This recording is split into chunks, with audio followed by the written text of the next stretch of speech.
Hello everyone, and welcome back to Dynasty Chronicles. Today's story might just surprise you. Did you know that even ancient empires had their own management techniques? The Western Zhou was a masterful entrepreneur of its time. Imagine the Zhou emperor not lounging on a golden throne, but acting like a highly efficient CEO who divided his empire into smaller companies. Each region was managed by a local manager responsible for smooth operations, and no one was allowed to challenge the CEO's authority. Today, we're diving into how the Western Zhou used the Enfeoffment system and the clan system to brilliant strategies to maintain stable governance and build a long-lasting dynasty. When the Western Zhou was first established, King Wu of Zhou didn't simply sit on the imperial throne and enjoy the fruits of victory. His initial challenge was how to govern such a vast territory. Having just overthrown the dominant Shang dynasty, King Wu didn't have time to bask in glory. He needed a system to share the burden of governance. Enter the Enfeoffment system. King Wu understood that no single person could manage an empire of such scale on his own. So what was the solution? He fed parcels of land. But this wasn't as simple as handing out property. It was all about balancing kinship and merit. Relatives got their share, and those who had earned distinction received land too. In this way, the Zhou emperor quickly built a massive, relatively centralized management network. Each fed lord functioned like a regional manager, responsible for local governance and security, and even for mustering troops to fight on the emperor's behalf when needed. Their top priority was to uphold the emperor's authority and ensure the unity of the Zhou state. Picture it as a political check-in system where every lord regularly reported on local affairs. If any manager failed in their duty, the Zhou emperor wouldn't hesitate to step in. It was truly an empire that kept everything under tight control. It's also worth noting that the Enfeoffment system wasn't rigid. The size of each lord's territory and the extent of their power could vary according to their contributions. For example, Duke Zhou Gongdan was both a relative and a high-ranking official, a prime example of this system. Not only was he the emperor's brother, but he also served as a super manager overseeing vast lands and resources. His effective governance laid a strong foundation for the Zhou dynasty, and his unwavering loyalty left an indelible mark on history. Now, you might wonder, if the Enfeoffment system was so effective, why did it eventually weaken? The answer lies in the clan system, a crucial element of the Western Zhou's political structure that dealt with the question of royal succession.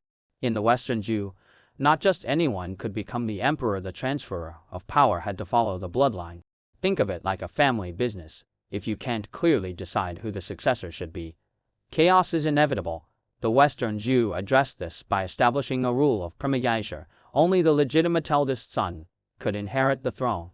The clan system acted like a family management manual that, once an heir was chosen, ensured a smooth transition of power. This system also bolstered the Zhou emperor's authority when dealing with the lords. After all, who would dare question a ruler with a legitimate bloodline? However, there was a downside.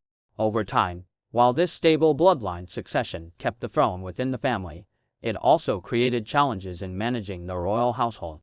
Imagine if the designated heir turned out to be unfit to rule. The resulting turmoil eventually became one of the sparks that lead to the decline of the Western Zhou.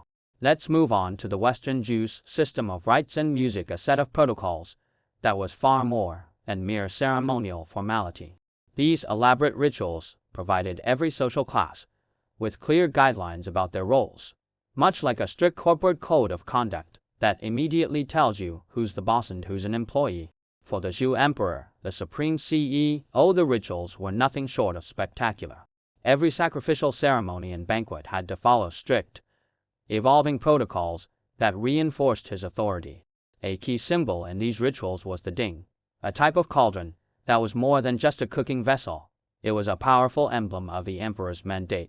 Whoever possessed the ding wielded authority, and the emperor used these ritual implements to assert his legitimacy.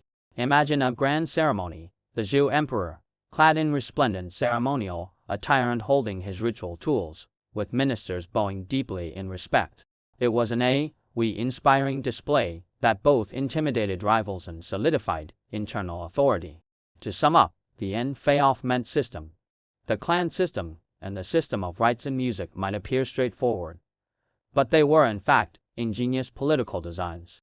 These systems enabled the Zhou emperor to effectively manage a vast empire and offered a governance blueprint for later dynasties. However, over time, cracks began to appear, power gradually decentralized, ultimately paving the way for the fragmentation and decline of the Eastern Zhou period. Next time, we'll continue our exploration by delving into the decline and disintegration of the Zhou dynasty. Stay tuned as we uncover how the Zhou management system was gradually replaced by regional lords, marking the beginning of a new era in Chinese history.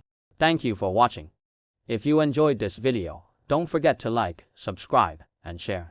See you in the next Chipazo.